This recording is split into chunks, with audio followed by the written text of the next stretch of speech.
Hello everyone, welcome to back my channel. I hope everyone is having a wonderful day. Before starting the video, please go ahead and hit the subscribe button and give this video a thumbs up. The bold and the beautiful spoilers reveal that Hope Logan, Annika Noel, feels betrayed and lost. While Deacon Sharp, Scene Cannon, is supporting his daughter, it seems Hope is headed for a breakdown or to completely snap. Hope seems to blame Steffy Forrester Finnegan, Jacqueline Missinswood, for all her problems. So, could Luna Nozowa, Lisa Yamada, earn redemption by saving Steffy from a crazed Hope? It seems the losses just keep coming for Hope. After the destruction of her marriage to Liam Spencer, Scott Clifton, Hope got together with Thomas Forrester, Matthew Atkinson. However, that fizzled when she rejected multiple marriage proposals despite claiming to love him. Then there was Carter Walton, Lawrence St. Victor. Once that ended and Hope lost HFTF, she seems to feel betrayed by everyone, including Brooke Logan, Catherine Kelly Lang. During the Mother/Daughters episode directed by Heather Tom, Katie Logan, Hope went to slap the bejesus out of her mother. Katie didn't allow that slap to happen, but it just shows how off the rails that girl is right now. Meanwhile, there is Luna, who has been pardoned for her crimes thanks to Bill Spencer, Don Diamond. Luna does seem obsessive and seems to be targeting Will Spencer, Crew Morrow. There was also Electra Forrester, Linnea Grace, shoving Luna. The young woman also blamed Steffy for blocking a relationship with John, Finn Finnegan, Tanner Novlin. While it seems that Luna is about to turn to murder again, there could be a twist. It's true that Luna is very manipulative and deceitful. However, maybe she is telling the truth about not being herself during the murders. One can be a schemester and not kill. It really seems like Luna is at a crossroads. Sheila Carter Sharp, Kimberlyn Brown, promised to do anything for her granddaughter. However, I'm hoping that Sheila sees the red flags and steers Luna down a better direction. While Steffy is on guard with Luna, maybe she should watch her back with Hope. There is only so much one person can take, and Hope seems to be unraveling at warp speed. What if Steffy continues attacking Hope after she's already lost everything? Could Hope end up snapping and physically attack, or even try to kill Steffy? It would be an interesting twist if Luna was at the right place at the right time. What if Luna sees Hope's attack and saves Steffy's life? While that trick didn't work for Sheila with Steffy, it could get Finn to see his family relationships in a new light. Part 1. The Breaking Point. Hope Logan stood motionless in the design office at Forrester Creations, her hands shaking as she stared at the latest press release Steffy had approved. The headline blared across the glossy printout, "Steffy Forrester triumphs yet again. Hope's absence makes room for stronger designs." It was the final straw. After months of being undermined, belittled, and cast aside by her own family, no less, Hope felt something snap inside her. Brooke had tried to calm her. Ridge had tiptoed around her, but Steffy had waged a subtle war, stripping Hope's office, assigning her designs to new interns, giving Thomas complete creative control, and now, this. "I'm not invisible," Hope whispered to the empty office. "I'm not going to disappear." Meanwhile, across the hallway, Luna stood by the coffee bar, nervously sipping her herbal tea. She had started to pick up on the tension, Hope's fixed stares, her erratic sketches, the mutterings under her breath when she thought no one was listening. Ever since Hope's latest proposal for the Hope for the Future line had been rejected by Steffy without explanation, something in Hope had changed. And now Luna, despite being the newest member of the Forrester fold, was starting to worry. Part 2. The Descent. By midday, Hope was pacing like a woman possessed. Her eyes were glassy, unfocused, yet wild with purpose. She had spent the morning rearranging her desk, organizing sketches, and writing a long, emotional letter to her mother. But her mind was elsewhere, focused on a new design that she claimed would shatter the Forrester monopoly on beauty. She called it The Reckoning. It was dark, edgy, nothing like her usual light and airy silhouettes. Layers of jagged fabrics, black lace, and blood red satin. Her mannequin wore a cloak like a warrior queen preparing for battle. It was disturbing, but brilliant. And as her fingers traced the hem, Hope smiled for the first time in days. In her mind, Steffi wasn't just a rival anymore. She was an obstacle to beauty itself. And Hope, finally free from her good girl chains, was going to remake the world in her image.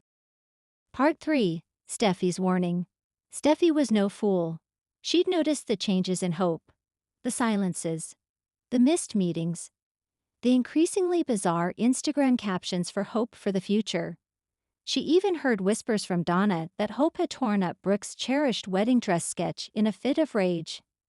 So when Steffi walked into Hope's studio unannounced and saw the reckoning gown, her blood ran cold. "Hope," Steffi said carefully, "what is this?" Hope turned slowly, eyes gleaming. "Art. Truth. Something you wouldn't understand. I don't think this is suitable for our brand." Hope stepped forward, voice sharp. "Of course you don't. You've never understood my vision, but you will. Everyone will.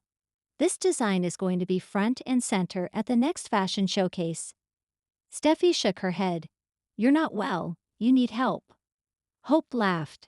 "You're just afraid. You see the power in this, and you know your reign is over." Steffi backed away, reaching for her phone as she left. "I'm calling Ridge. And Brooke.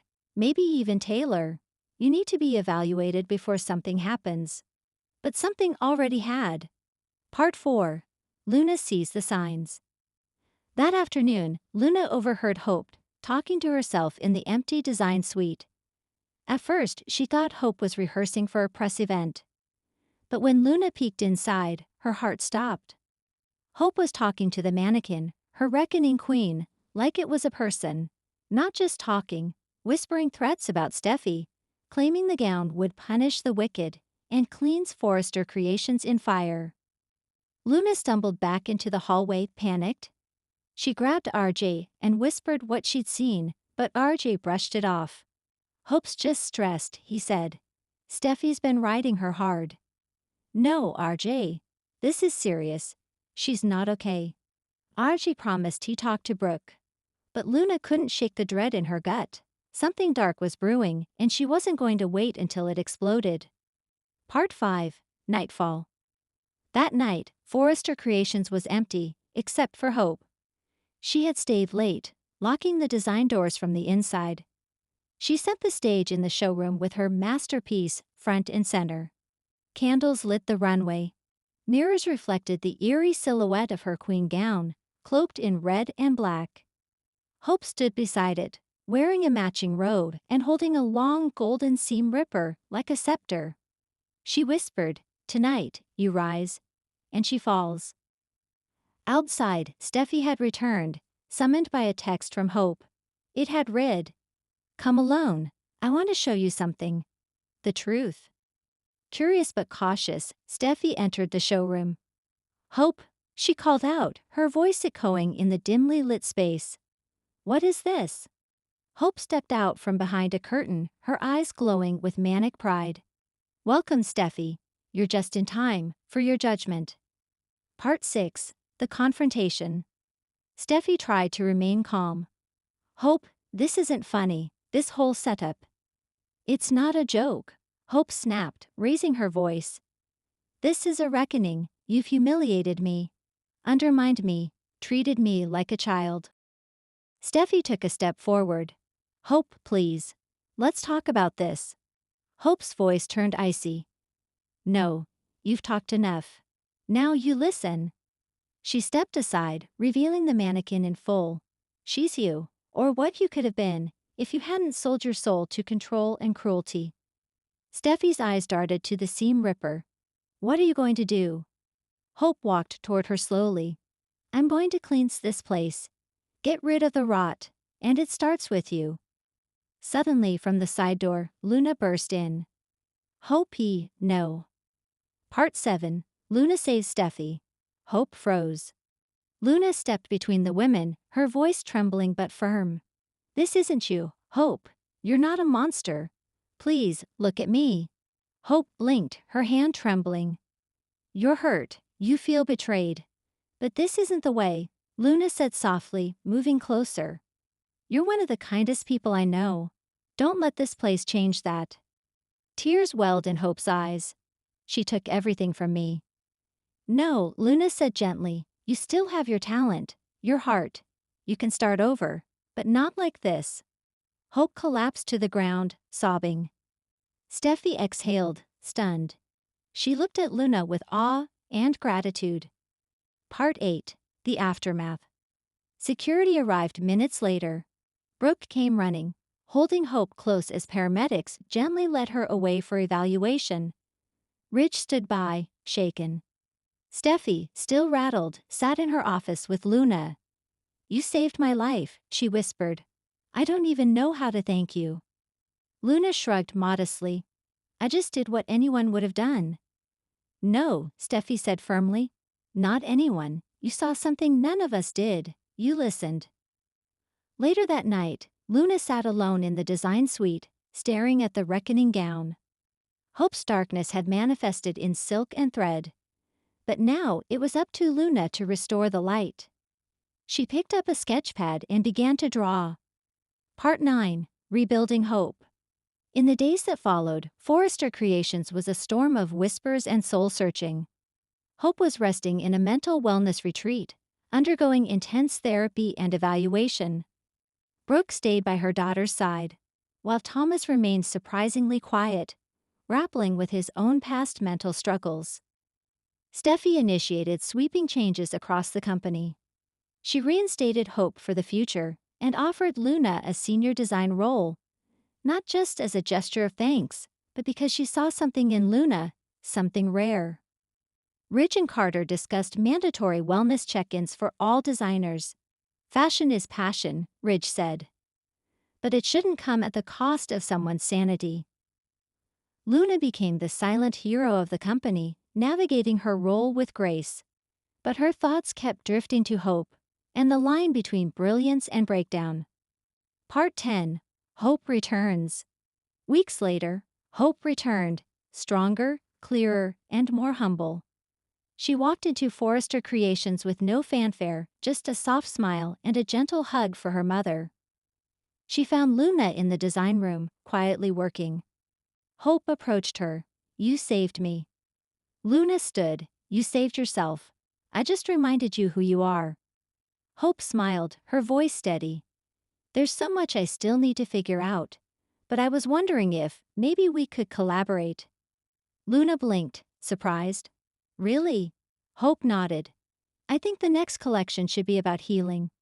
Redemption, rising again. Together, they stood at the table, sketching a new future. Not just for Hope for the future, but for the women behind the seams. Thanks for watching this video, and please subscribe our Bold and BAUQTFUL UPDAT YouTube channel for more update news.